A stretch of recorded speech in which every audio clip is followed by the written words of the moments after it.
Good morning. Welcome back to the kitchen. Sorry about the lighting. You might hear some cartoons in the background. Got kids up. You know how it goes. It's the way things are these days. Um, I wanted to talk with you a little bit about a friend of mine named Phil and what that friendship meant to me. Phil's been on my mind a little bit recently, so I just wanted to share some of those thoughts because somehow they get me to God. When I was in high school, I kind of perceived myself as being tough.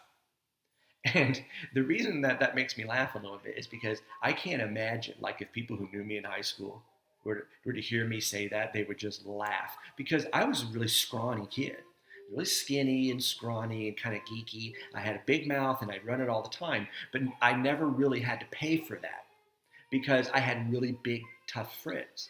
And they covered over my weakness with their strength. And one of those guys was Phil. It's Phil and Jamie, right? And others too. But Phil was one of these people that because I knew him, I got to feel like I was tough, even though I wasn't. Because I kind of was, because at least nobody would mess with me because of him. When I first met Phil, we were in the ninth grade. The guy was a fully formed man, strong, and he was cut too. He's like it was like a weightlifter.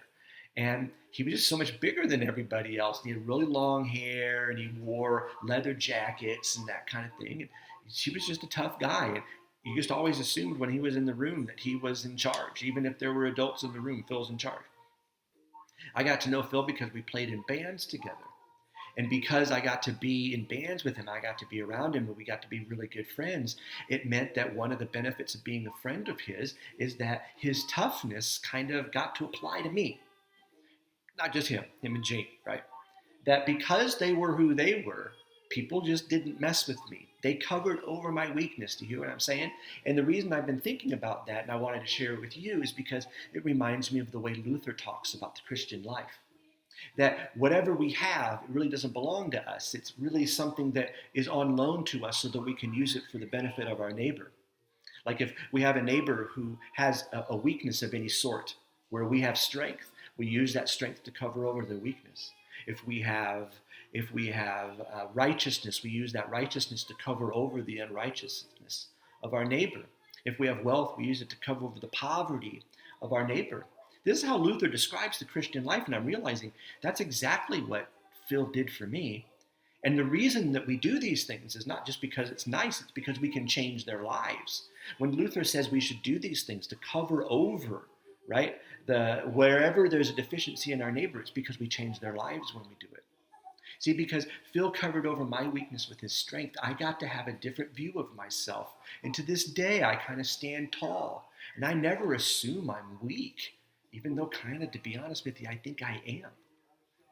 He made me feel strong. And because of that, I have a confidence that I have to this day that I never would have had without him. That's how we can change people's lives.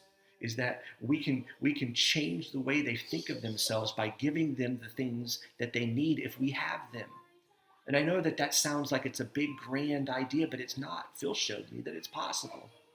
And if you wouldn't mind, for just 30 seconds, I want to take it even deeper than that, even all the way to the cross. Because Luther said the reason that we cover over the weakness of our neighbors with our strength is because this is what God did for us on the cross.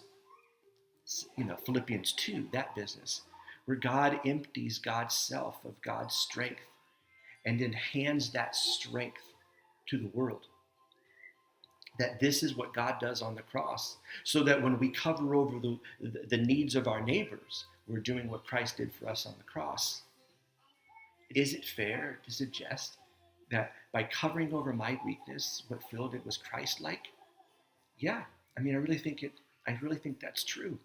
Even though he didn't even know that, he wouldn't have been thinking along those lines, but he did it.